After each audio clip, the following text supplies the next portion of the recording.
Hello and welcome to this look at the 14-day weather prospects. November has been a mild month so far, and here in Berkhamsted I still haven't recorded an air frost this autumn. Is that set to change during the next couple of weeks? I'll start off by taking a look at the picture across the North Atlantic. So this chart is for 06 GMT, Thursday the 19th of November, and it shows precipitation and pressure patterns.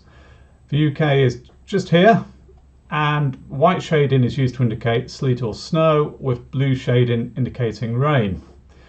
So what we can see is we're under quite a cold, and unusually so by the standards of this autumn so far, northerly airstream, and that is leading to some wintry showers in the northern half of the UK, with rain showers in southern and central areas.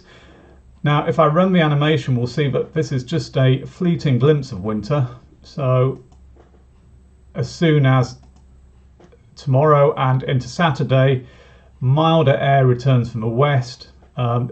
These tightly packed isobars indicate that it's going to be pretty windy, particularly up here in the northern half of the country.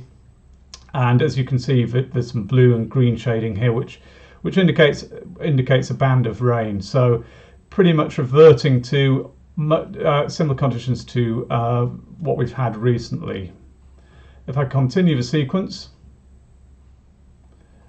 so we're going well into next week now. This is Tuesday, Tuesday the 24th of November at 18 GMT. We can then see another band of rain is pushing across the UK. We're still under a west or southwesterly flow. This range, don't pay too much attention to the timing and the details. It's really just the big picture that we need to be looking at, and that is pretty consistent. It's an Atlantic flow, so not particularly cold. It suggests temperatures of close to or above the seasonal average in much of the UK. If I just play this through to the end, Thursday the 26th of November, still little has changed by then. We do see at times high pressure to the south of the UK having some influence, little ridges of high pressure bumping northwards. That should mean that rainfall amounts in southern and eastern counties are less than they are in the north and west. And in fact, what I'll do quickly here is show you the aggregate rainfall forecast for the next 5 days. This is generated using data from the GFS model. It's initiated today, Tuesday the 24th of November, and I've just highlighted the northwest of the UK, which is where the wettest conditions are expected to be. You can see here rainfall totals are in millimetres, so this is suggesting values of maybe 40, 50, 60, 70 or 80 millimetres in parts of western Scotland during the next 5 days. As you head further south and eastwards, it's a drier picture, and in places you've only got 2, 3, 4, 5 millimetres of rain forecast, so not wet at all. If I jump ahead to the next chart, which shows the total rainfall for the next 10 days, again we can see that the wettest conditions are forecast to be in the northwest, so by then we're racking up totals of 90 millimetres in places. So if you see here in western Scotland, 70 millimetres in northwestern England. But by then there has been more rain in central and eastern parts of the UK, southern parts too, with forecast totals of between 20 and 30 millimetres. But as I say, remember these totals are for the next 10 days, so not particularly wet away from the northwest of the UK. And this general picture has been shown reasonably consistently by the models. Now, looking a little bit further ahead, I'm going to bring up another animation. This shows the jet stream forecast starting on Tuesday the 24th of November. Now, if you aren't really aware of what the jet stream indicates, in very simple terms, the thing to remember is if it's to the south of the UK during the winter months, that's likely to lead to colder conditions. And if it's over the UK, we can expect quite a bit of rain. And if it's heading northwards, the likelihood is that we'll be under a fairly mild pattern, with winds coming more from the southwest or westerly directions. So on Tuesday the 24th of November, what we can see is jet streams over the UK. Hopefully you can make this out. Here's the United Kingdom. To the northwest, we've got an area of low pressure. We've got high pressure there bumping northwards from the Azores.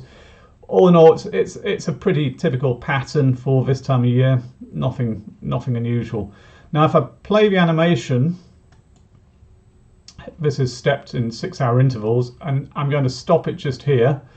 This has now reached midday on Friday, the 27th of November, and there is a tendency here for the jet stream to sink a little bit further southwards. That is quite interesting because it indicates a likelihood of things starting to turn a little bit colder if it happens like this.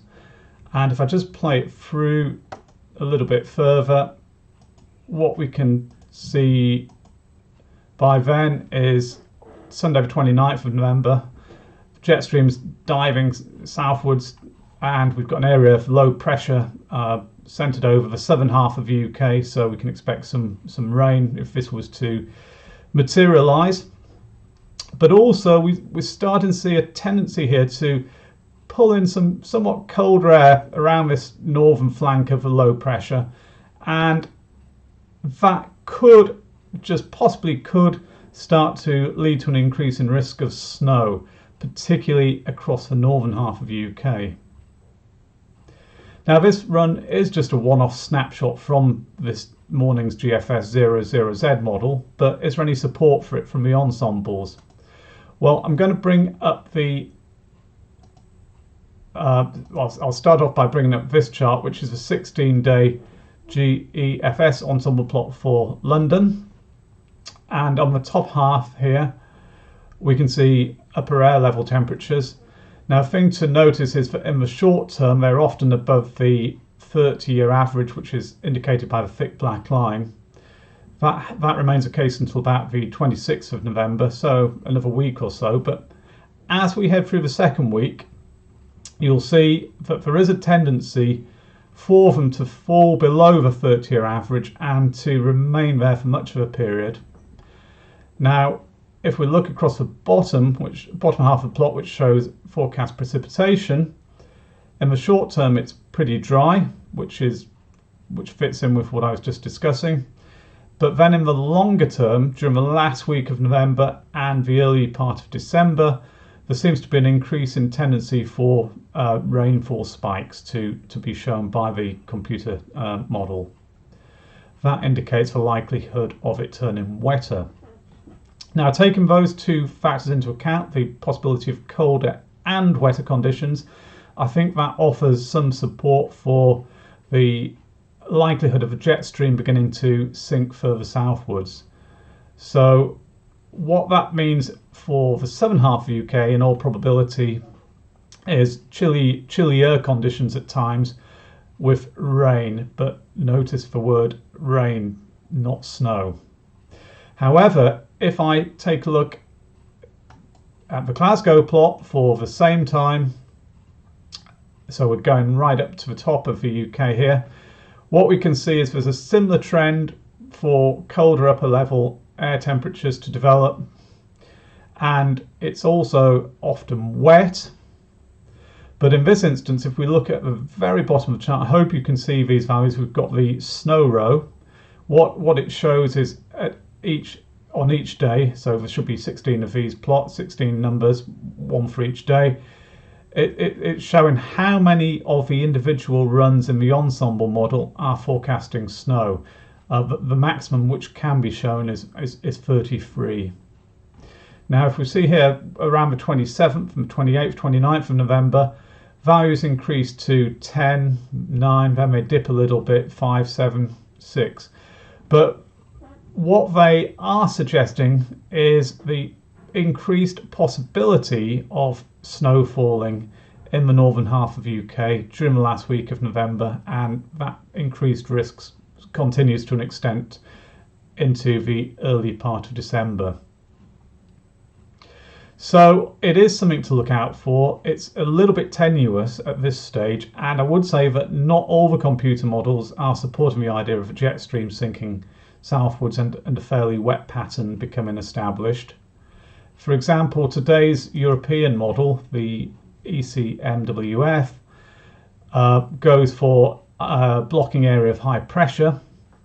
The chart you can see here is for Saturday the 28th of November, and we've got high pressure centred over southern Scandinavia and a chilly but not bitterly cold easterly wind flowing into the UK, but it would lead to below average temperatures and be rather cold. The upper level air mass shown on this chart isn't really very cold yet. Most of the cold air is still further to the north and the east of the UK. Nonetheless, it would be dry, an increasing risk of frost, and quite cold. Possibly some showers pushing into southern counties, and there could even be a touch of winteriness to them over time. So this is quite a different view from the ECM model. It's a more settled picture. It's quite a chilly picture nonetheless, and it's not one that I would discount at this stage. So to summarize,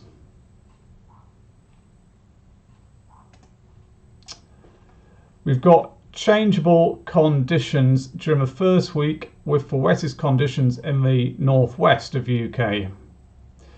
Temperatures are often likely to be close to the average, and in the south above the average. As we go through week 2, there are different possibilities, but the one favoured at the moment is probably for the jet stream to sink a little bit further southwards. That leads to increasingly wet and chilly conditions, with the possibility of snow in northern areas. So thank you for watching this video. If you found it useful, please do remember to hit the subscribe button below. Thanks now. Bye.